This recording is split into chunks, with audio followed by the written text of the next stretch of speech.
Hello, and welcome to Fresh Blood, a podcast about killing it after 40, where we prove that new blood does not necessarily equal young blood. Here to discuss what it takes to have continued success through life, I'll be your host, Jolie Downs. With over 20 years of executive recruiting experience, I've learned how much we can grow and be inspired by other people's stories. I'm excited to share that with you here on Fresh Blood. Today, we are speaking with Chad Hagen. Chad is the Senior Vice President of Global Sales and Business Development with SunOpta, a leading plant and fruit-based beverage, food, and ingredient company. Chad has over 25 years of international experience in the industry, and he has a passion for helping sustainable brands grow across the food, beverage, and ingredient sectors. Having worked with companies such as Robinson Fresh, Newman's Own, and Pavich Farms, Chad has developed organic supply chains for over 15 countries, including living and working in Kenya, South Africa, the UK, and now California. I am excited to learn more. Chad, thank you for joining us on Fresh Blood. Please, could you tell us a little bit more about your story and how you got to where you are today? Yeah, thank you, Jolie. I appreciate the time. My story, I grew up in Los Angeles in a suburb called Downey, California, and my dad and mom owned a plumbing company there, which they actually still own today at the ripe age of 75 years old. Oh, I love that. And I grew up working in that business, and my dad was an entrepreneur and started his own business and started off washing trucks and really saw the hard work. He'd come home really dirty every night from work. And then I became employed in that business and really learned at the ripe age of 15 that I did not want to be a plumber. So my dad said, "Hey, you need to get an education." And we were at the county fair down in Orange County one year. It was my junior year of high school, and my parents were walking around the county fair, and they stumbled upon the Cal Poly San Luis Obispo, and we bought a bunch of brochures, and we got to the car, and my mom said, "You should go check out Cal Poly." And at that time, we were looking at USC and Loyola Marymount and all the schools down in LA. So we did a road trip up to Cal Poly, and I fell in love with San Luis Obispo and really felt at home there. And I got into the School of Agricultural Business, and my dad reminded me business is business. I knew nothing about agriculture, but I got into the School of Ag and it went from there. And my senior project was with three other guys at school, and it was for the Pavich family. And at the time, Pavich Family Farms were really the pioneers in organic agriculture. Table grapes and raisins were their primary crops up and down the Central Valley of California. Oh, and back then, very much cutting edge. Yeah, this was 1995. Organic back then, the organic industry was about a $2 billion industry. Mm-hmm. To put it in perspective, the organic industry today is about a $60+ billion industry. Wow. So it's really growing. Yeah. So we did the senior project, and Tom Pavich hired all four of us, and three of us took the position. And out of the three, I felt blessed to be given a job on the international team to go around the world try to convince farmers to farm organic. And I did that for 4 years, and I went around the world. 90+% of my time was in foreign countries through Mexico, Central South America, South Africa, really locating and finding conventional farmers who were open-minded and had a sustainability love, and teaching them and taking them on the journey through organics. We took the products and put them under our brand and sold them into the U.S. and European markets. I love this. And what do you think, because this isn't very easy either to get them to change their minds on something like this. And you're dealing with a lot of different countries, a lot of different types of people. Was there anything that you felt helped you in dealing with all of these different types of people and convincing them to go in the way that you'd like them to do? One of the reasons that I chose the international front for the Paviches is my second year of Cal Poly, I went on a trip called Semester at Sea. Mm-hmm. And it was a program that took me around the world as a young person. And we went to all these different countries, and I learned the cultures, ethnicities. And it was the first time I'd ever really been out of the United States. My parents are very rooted in the United States. They don't do international traveling per se.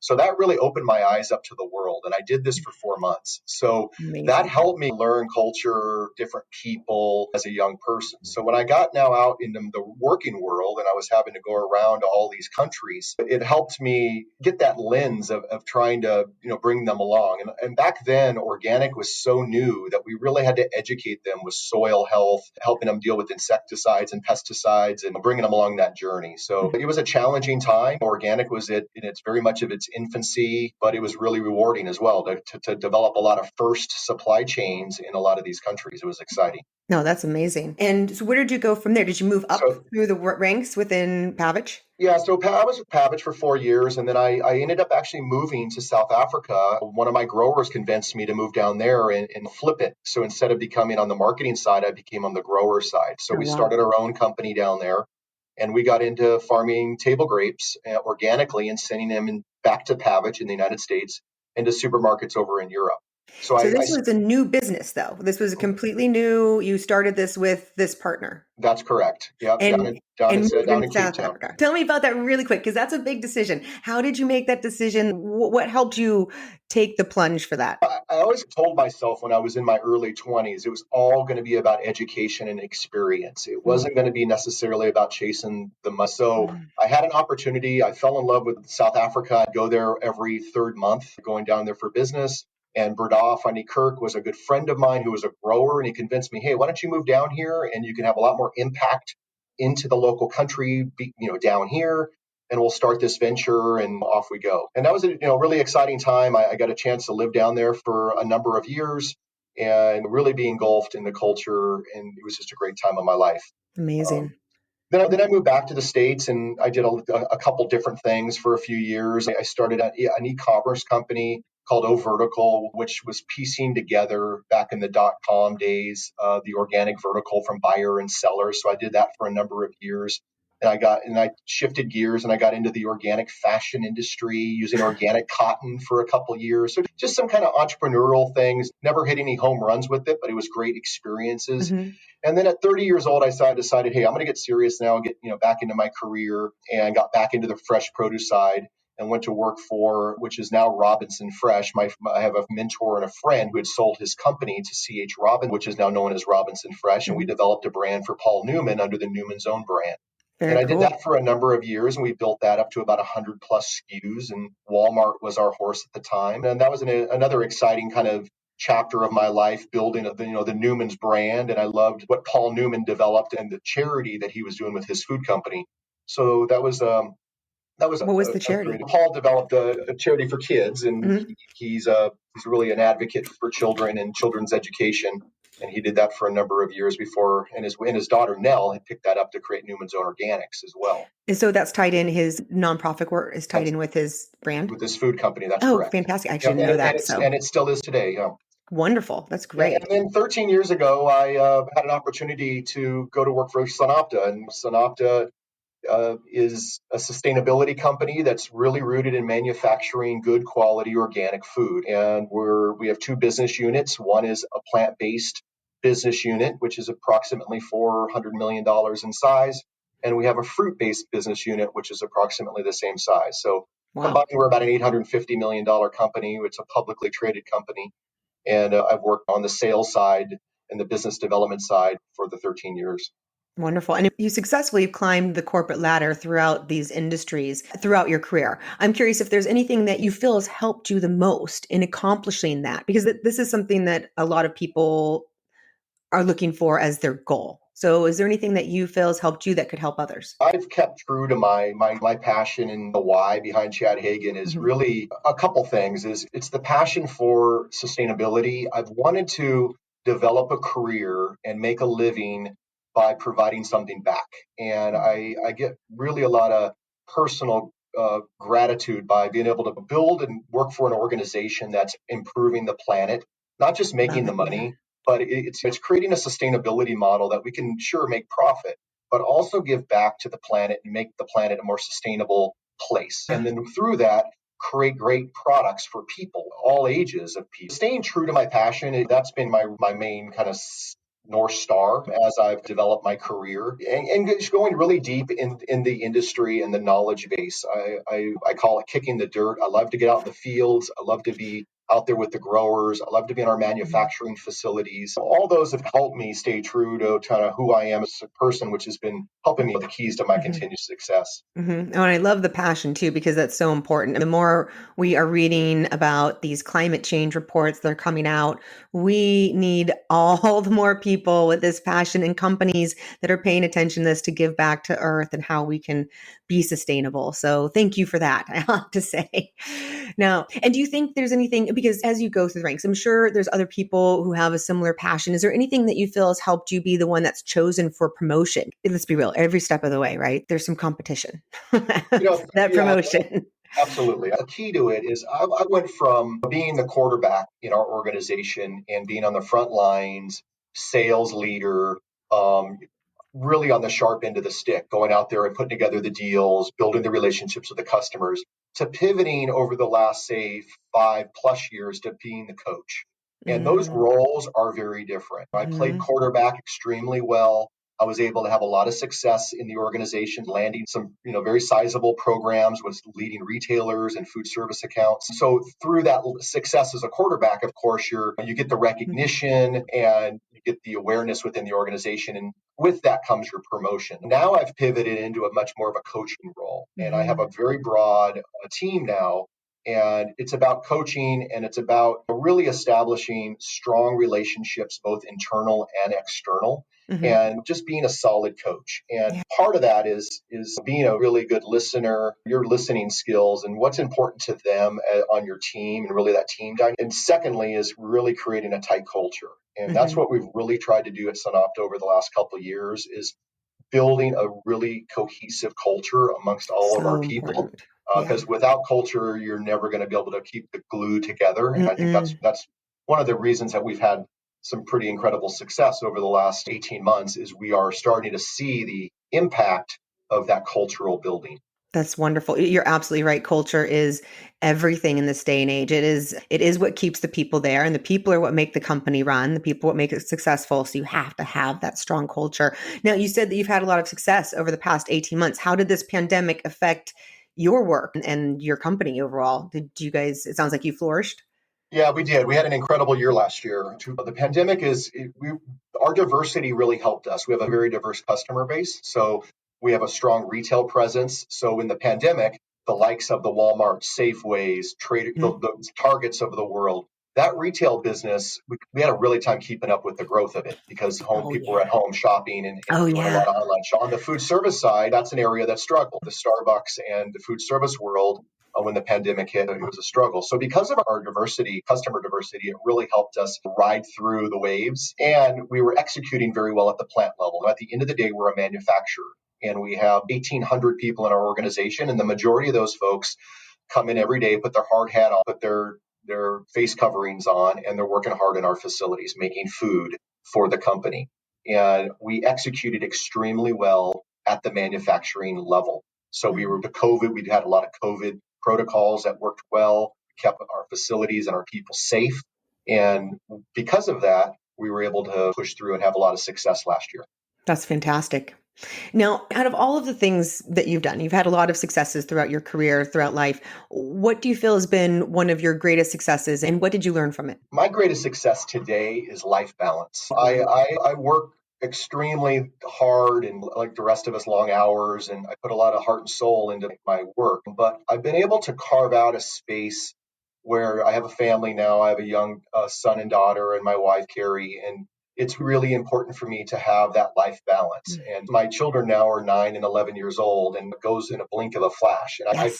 I can look back and say I was at the baseball games, I was at the soccer practices, I was at the surf lesson, I was at the gymnastics lesson with my daughter. And these Mm-hmm. are all things that are really important to me. So it's that balance between work and home life. So Yeah. I think to me, as I've grown into my career, that life balance has been my number one success. And then the second success is staying true again to my North Star. I've had longevity in this organization and it's given me a lot of challenges, but it's also given me a lot of rewards and it continues to. And life balance is, my number one. And I think number two is just really staying true to my passion and being able Hmm. to build a career around that. Both super important. And having that life balance is something that a lot of people, a lot of us struggle with that. It is not easy to have that life balance, but it is most important because too often we're filling up one bucket, but ignoring the other ones. So if you can balance those buckets, life is pretty amazing. Yeah, and Yeah. I have a lot of women that are on my team and that work for me. Hmm. And these women are moms. They're also are very busy in what they do. And I see the personal struggles that, they have as working moms. And it's really important that my team has the flexibility and can be a mom at home, but at the same time give it all at work. So Right. I really strive to instill that amongst my team and the importance that we're all people first before, say, employees. And I think if, as leaders of organizations, the more we can instill that culture of life balance within your own organizations, the more successful you're going to have and be as an organization and as people. Absolutely. I clap for that. Absolutely. That's really big. In fact, you bringing that up, it makes me wonder with your company, when the pandemic hit, were you all working from home? Like, so most of the other companies? Our corporate office is in Minneapolis, Hmm. outside of Minneapolis, in a city called Edina. And yes, that office in the peak of it was most of the people were working from home.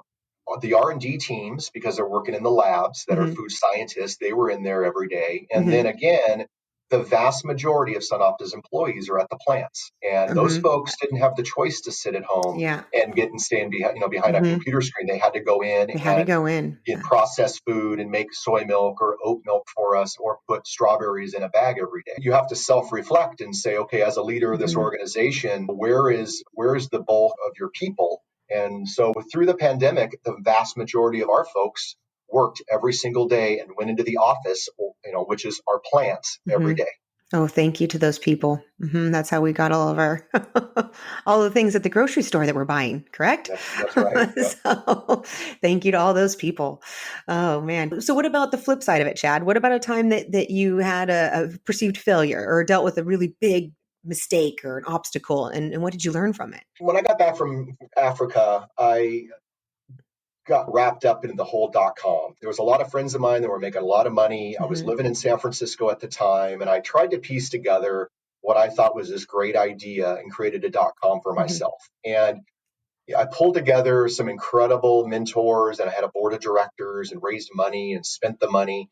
And I couldn't raise any more money. Dot bomb happened, and I ran out of the money, and it was a failure at the end of the day. I didn't succeed in that .com like I thought Hmm. I could and would. And looking back on it, I had no experience in the technology world, so I was trying to piece together things that weren't really core to what I knew at the time. And Hmm. so I think that the learnings there were is looking back, it's get involved and stay true to kind of who you are and what you know. That would have been kind of my advice. And if you get too far off on that, you get a slingshot, get too far up as an adjacent, it doesn't always work. I learned that I have a lot of perfect perseverance and I'm very diligent in what I'm doing, but that always doesn't, create success. That was probably my biggest failure through my career is just having that .com boom splat. Hmm. And that was a Hmm. really difficult. It was a good ego check because I Hmm. had a lot of success up until then, but you learn through your failures. You learn more than a lot of time your successes. And Yeah, I, you I do. learned a lot about myself, and I learned who my close friends were because I had a lot of support from family and friends and back in those days. So it was a good learning. Let me ask you this. What was the boomerang from that?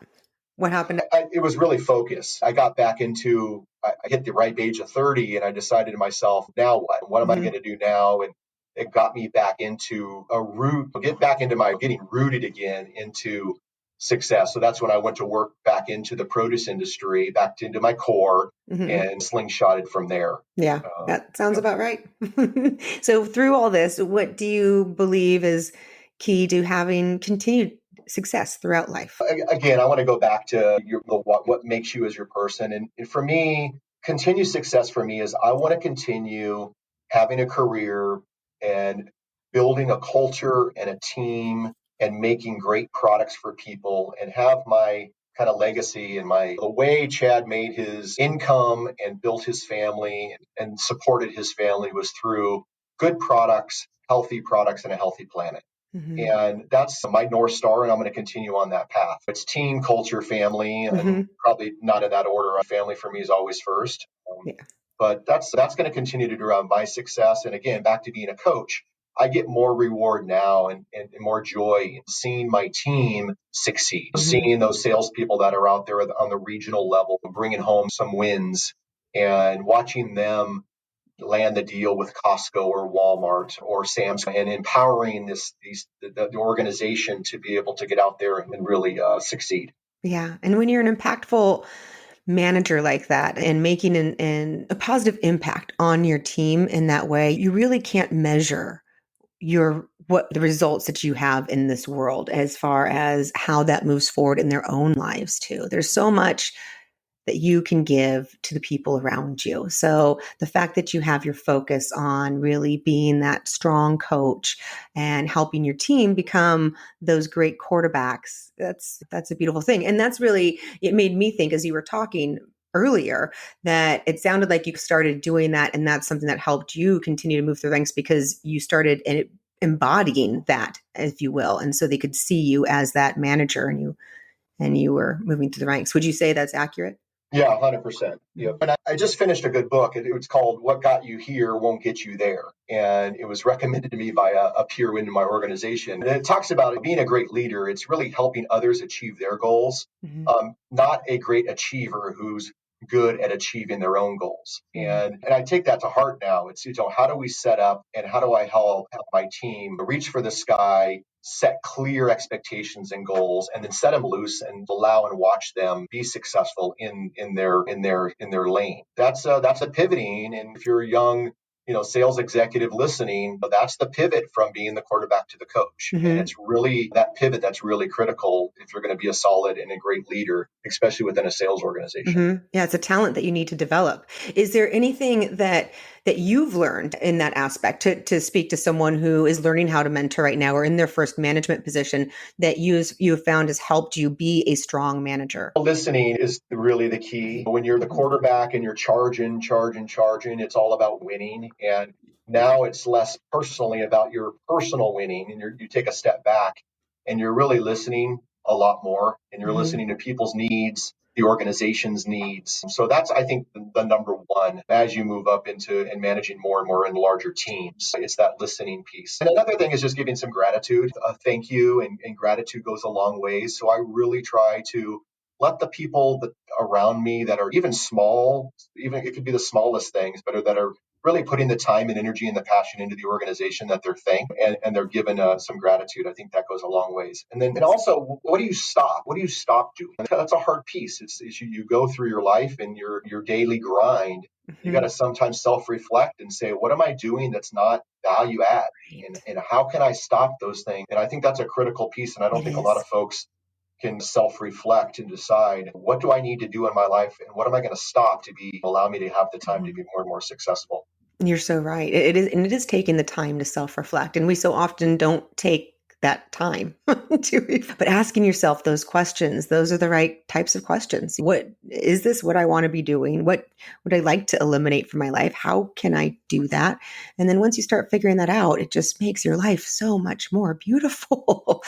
It's And, and, amazing. and it Yeah. takes courage to improve. It takes courage to self-reflect and say, Hmm. okay, we're not perfect. Have some self-criticism and get some feedback from others. And that's what I'm starting to do more and more of is ask Carrie, my wife, a thing, how am I coming across? Or how can I ask my peers or even my direct reports? And that self-reflection and that courage to make improvements in your life is really important. And if you look at the great, leaders of the world, they're very good at that. They're very good at listening. They're very good at gratitude, and they're very good at self-reflecting and Hmm. making and having just that courage to make change and improvements on their own lives.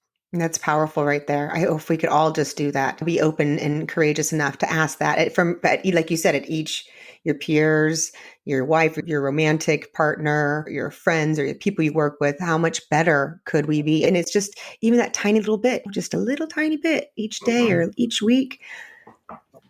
And look where you'll be in a year. So I love that. I think that's very powerful. On that, is there something that, anything else, because that was really great, one change a listener might be able to make? Because there's a lot of people who are struggling to figure out their right path or figure out how to get into that right next opportunity or get that next promotion. There's just that stuckness sometimes in life. Is there one change that the listeners can make right now that you feel would help them get closer to their own success? I think I interview a lot. We've been hiring a lot of folks in the last year or two. It's bringing a passion. It's bringing the passion every day. And it's also bringing value add, really understanding what value you're going to be bringing to an organization. And so it's critical there's that value add piece because everyone's busy, everyone's in their swim lane, and the organizations are hiring because they have a need and they have a need for something. And it's really finding what that sweet spot is for an organization. So I recommend folks, if you're interviewing for a position, really understand what the need of the organization is and what values, skills, and experience you have that you can bring to fill that gap. Mm-hmm. And if you can connect those dots, that is really critical to get yourself and the organization. Absolutely. No, that's absolutely needed in the interview. And if you can do, that's how it makes all the difference in the world. And that's what's missing because the candidates, so often they're going in and they're really focused on their own needs, that how are they going to get across what they need to get across. It's about how do I get this job when the focus should be on what does this company need and what is it that they're looking for, and asking those questions so that those are the answers you're getting, and then making the correlations with your own experience to show that you're the right one. Yeah. Yeah, 100%. And just being able to articulate, storytell. I will hire a person, if they're able to articulate, bring that passion, and when you can feel that to the table. They might not have the deepest resume, they might not have the most experience, but you can just feel it. You can tell that, hey, this person is bringing a passion to their life, and they're able to articulate and communicate their story to me. Mm-hmm. And a lot of people miss that through the interviewing process. They miss being able to clearly articulate and tell their story to the person across the table. And so communication. I think that communication is absolutely key. Yep. Oh yeah. And people need to be practicing their story. They're not practicing it. You can get the list of the most common interview questions very easily, and you can practice the answers. And that is very key before going into interview, is knowing the story that you want to tell and having that practiced. Yeah. Preparation is everything. You need to prepare. And I coach that with my teams. So we walk into a meeting. It's what's a 5 out of 5? Mm-hmm. What is a 5 out of 5? What does success look like? And if it's walking into a meeting, if it's going into an interview, if it's going into a customer meeting, take a step back, self-reflect. What is a 5 out of 5? What does success look like? And prepare. Because I love that. The more preparation you do, it really comes out through your performance. Mm-hmm, mm-hmm. Oh, I'm going to use that. What does a 5 out of 5 look like? I'm going to apply that. Thank you. On that note, are there any specific habits that you've developed through the years that you feel have helped you with your own success? Preparation is key. I've really spent a lot of time preparing and put a lot of thought into that. Also, just really getting into the details, understanding the product, understanding the customer, understanding the need of the customer, understanding the consumer, really peeling back the layers. That's been a big piece for me. We work with a lot of different buyers on the other side of the table, a lot of folks we negotiate with, a lot of large CPG organizations, a lot of great brands. And they're very passionate about their products. They're very passionate about their brands. And you need to know that you're offering value-based selling. What are you selling? What's the gap you're closing? So I think through my preparation, it's really preparation for me and really getting a deep understanding of the product. And then back to the coach, it's really setting my team up for success and giving them the skills and the toolbox to be able to be successful doing just that. And a lot of that has to do with education, both at our plants, knowing our products, knowing our innovation, and then being able to go out and once again, articulating it to a customer. Mm-hmm. That was great. I loved in there the understanding. You said that quite often, understanding all these different things. And really, I feel like that's like hitting the nail on the head for life in general, just understanding all aspects of whether it's in your business, in your relationship, with your children, with your friends, just trying to understand all the different aspects is how you can just be a better person in every aspect. I liked that a lot. Mm-hmm. That's really good. Now, overall, out of everything you've learned, Is there anything we didn't touch on that you feel has brought a lot of benefit? I look back and 25 years is just a blink of an eye. It goes so fast. And Mhm. I'm really thankful that in my early career that I had the courage to get out in the world and really see the planet and live in these foreign countries. I lived in England for a number of years. I lived in South Africa. I look back and I'm just so thankful that I did it. I had the courage to get out of my comfort zone in California. And even though a lot of people said I was crazy at the time to move all the way to South Africa, what are you going to do down there? Life is short, and I encourage young people to do that before. You can do that with family, but it becomes a lot more challenging and just more difficult. I'm just thankful that when I was young, I took a leap and I Mhm. got those experiences under my belt. And I think it's really helped me through my career journey is having that global experience and those perspectives of different countries, different people, and then bringing that experience back into the United States. No, Yeah. but life is a journey and it's a fast one, Yeah, it and is. you got to live it. And You got to live it. that's one thing I've done is I've lived it. The pedal's been down for the last 25 years or more, and it's going to continue to stay down. I Uh, love it. yeah. To the pedal being down. Chad, this has been wonderful. Before we go, and so for my last question, which is just something I love to hear what your answer might be. What are you sure of in life? I'm sure that I'm going to eventually die, which might sound a bit morbid, but I know that is out there. I look at that, I say, okay, I want between now and then, I want it to be extremely full. And I Mhm. don't want to I don't want to leave anything on the table. And I've Mhm. lived my life for 48 years, pedal down. And I want to continuing to live a very full life. And now with my wife and my children, it's now through the lens of my kids. And I Mhm. want to be able to give them the tools, the love, everything that my parents gave me, because I had a very incredible upbringing and I have a very loving family who gave me so much as a child. Mm. And it's a lot of that is in your DNA. Yeah. And I see it now coming through my kids. So I want to be sure when I'm fast forward 30 years from now and I am an old man looking back on it, that I didn't leave anything on the table. I gave my family all the tools to be successful, and I'm going to continue to have that personal mantra. That's wonderful. Thank you, Chad. May we all have that personal mantra. I appreciate your time and joining us on Fresh Blood. No, thank you, Julie. It's been fun. There were so many great takeaways from Chad's story. Chad had the opportunity to work for his dad's company at a young age, doing hard work and learning early on what he did not want to be doing. This is an incredibly valuable lesson to learn, as it can help steer you in the right path. When faced with what you do not want, it is your opportunity to ask yourself what it is that you do want, and then make a plan to get there. For Chad, that was going to a good college and finding a passion, which he found in the organic and sustainability industry. I love what Chad based his life on: education and experience. And he has taken the opportunity to take advantage of different experiences that have come his way. He lived in South Africa, he lived in the UK, he got involved in entrepreneurial endeavors, and in the process, he learned a great deal about himself and about life. If there is anything that I have learned through all of these stories, both through recruiting and through Fresh Blood, it is that it is not the money that makes you happy. It is the experiences. Have you been inviting new experiences into your life? If not, perhaps it's time to open up your world. Chad found his career success by staying true to his why and following his passion in the organics and sustainability industry. He learned all aspects of his industry, diving deep into every department and learning as much as possible about his chosen field. He became an expert in his industry.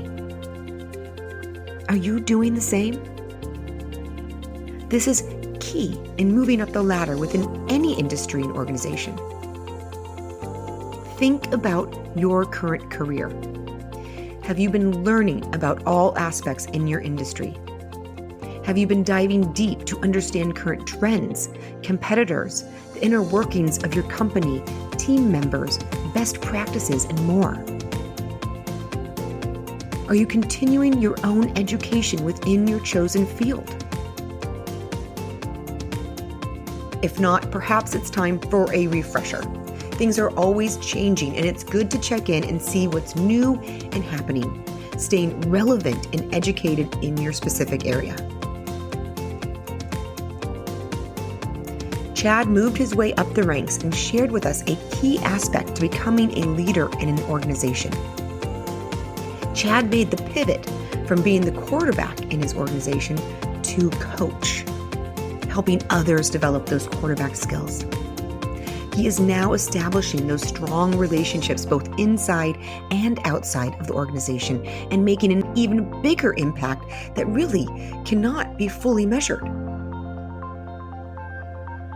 Learning how to teach what you know is not only a gift to the people that you teach, it is a gift to you as well. It follows the same universal law. When you focus on helping others, you find that you end up helping yourself. As Chad found, he gets more enjoyment from seeing his team succeed than he did from his own quarterback glories. Chad gives great advice on advancing your coaching skills, which are really good life skills in general. Being a good coach requires strong listening skills and an understanding of what is important to each individual as well as to the group as a whole. When you are a strong listener, asking questions and being curious about someone, two things will happen. First, you make the person feel heard and seen, which will make them feel good and in turn feel good about you. Secondly, when you're truly listening, you are learning, and that learning turns into an understanding of the person, which allows you to make the biggest impact. When you have a strong understanding of what people need and want, you can create that culture that attracts the very best talent. You can create the family that connects and grows together. You can develop those strong connections and relationships with others. Learning the skills of listening and understanding can add magic to all aspects of your life. Chad also advises that strong leaders give a lot of gratitude. Giving simple appreciation, a word of thanks for work well done, can go a long way, not only with your staff, but with your family, your friends, and the workers all around you. We all want to be appreciated. We all want to know that we've been seen in the ways that we bring contribution. A thank you is as simple as uttering a couple of words, and yet has the power to make a profound impact. Who can you give thanks to today? Who in your life deserves more thanks and praise for their contributions? Let us all consciously make every effort to say thank you to each and every person who helps us along the way. Better yet, call that someone today. Call someone who has been there for you in life and tell them how grateful you are for their presence. Make someone's day extra special in the easiest way.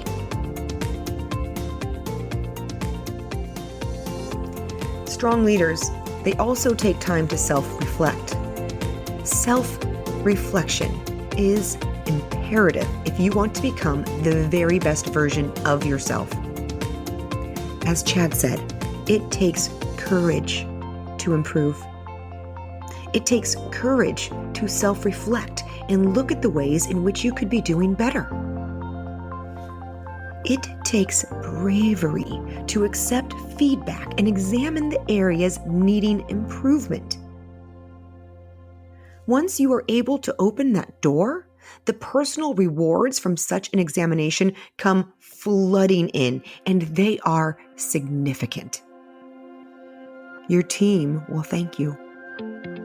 Your loved ones will thank you. But most importantly, you will thank you. Ask your peers. Ask your teammates. Ask your friends. How can I improve? Then listen, reflect, and adjust. Remember, no one alive is perfect. No one. There is always more room for growth and learning. I have to say, I loved what Chad felt was his greatest success.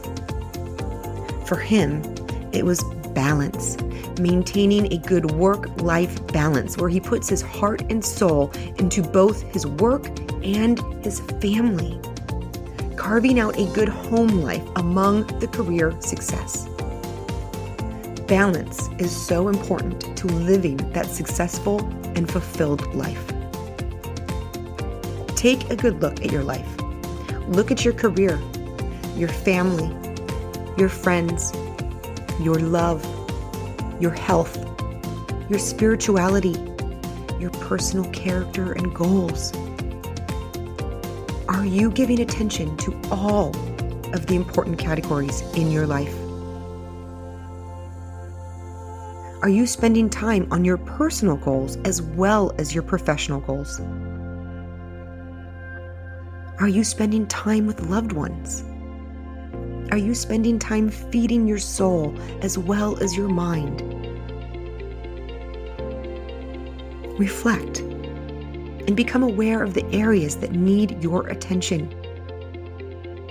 Write down your goals in each area and make a conscious decision to balance your life, checking in each week to see where you might need to make some alterations. And I love that Chad made this a priority for his team.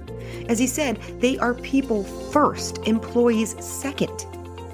Anyone wanting to successfully grow a cohesive and tight culture in their company, which you really want to do, needs to promote work-life balance. It is one of the top reasons people will look to make a change. Anyone managing a team, if you make the effort to take care of the person that is on your team, then they will happily make sure to take care of that bottom line. Chad also gave great advice that lends itself to landing the job or the promotion you're going after. He advises that you bring the passion and the value add both to the interview and every day to work. Ask yourself, what value can you or are you bringing to your organization? Everyone is busy with their own to-do list, and when they are hiring someone new, it's because they have a need for that person. Your job is to uncover that need. When interviewing, you must ask probing questions to understand what the organization wants, what they value, and what skill set and experience will fill their gap. Ask questions like, why are you looking to make this hire? What do you expect this person to accomplish within the first 6 months or year? Let's say you hire me, and in 2 years' time, you declare that you made the best hire in your life for this position. What would I have done to make you feel that way? Or what are the future goals of the company, and how do you hope this role will impact reaching those goals? Or what are your greatest challenges at the moment? These answers will all give you a better understanding of their gap, and then you can highlight how your previous experience aligns with their goals and challenges. If you're not interviewing and you're looking for a promotion, you should already know the answers to these questions. And if you don't, it is time to start doing some investigating. Find out the answers and start making that positive, proactive impact in your organization. Fill the gap. Chad brought up another important point when interviewing, and I believe it lends itself to promotion as well. He said that he doesn't always hire the person with the best resume or the best experience, but he'll go with that person who can articulate telling their story and bringing the passion. I can tell you that this is absolutely the case across the board. I have been recruiting for over 20 years, and time again, it is not the most qualified person that gets the job. It is the person who interviews the best. It is the person who is able to articulate why they want to work for the company and what they are able to bring to the table. They not only communicate how they can fill that gap, but they are passionate about the specific company and the specific opportunity that is in front of them. They want this position with this company. Not just any position, not just any company, but this one. And they make that clear. Everyone wants to fill wanted people, even when they are at work.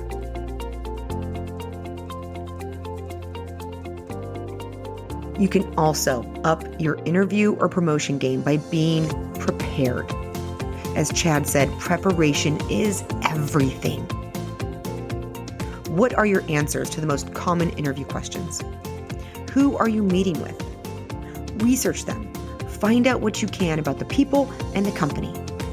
Peel back as many layers as possible to gain better understanding. Then prepare your story. Think about your body language and how you'll present yourself. Visualize everything working out as perfectly as possible. As Chad says, what is your 5 out of 5? What does success look like? Take a step back. Self-reflect on what that success looks like to you, and then prepare. Be ready. Finally, I'll leave you with Chad's last thought. How grateful he is to have had the courage to go out into the world, to see the planet, to seek out new experiences, and get out of his comfort zone. Life is short. It is a journey, but it is a fast one, and you have to live it. Put that pedal down and ride. So that is my wish for us all, that you live a life that is full of experiences that interest you, making the most of this one gift of a life by keeping that pedal down and enjoying the ride. Until next time. Thank you for joining us on Fresh Blood. Please subscribe and follow us on all streaming services, including Apple Podcasts, Amazon, Spotify, Google Podcasts, and Player FM. You can also follow us on Facebook and Instagram at Fresh Blood Podcast. I would love your help in spreading these stories and important messages. Please give us a like and share with a friend. Your help is greatly appreciated. I hope you make today a most fulfilling day.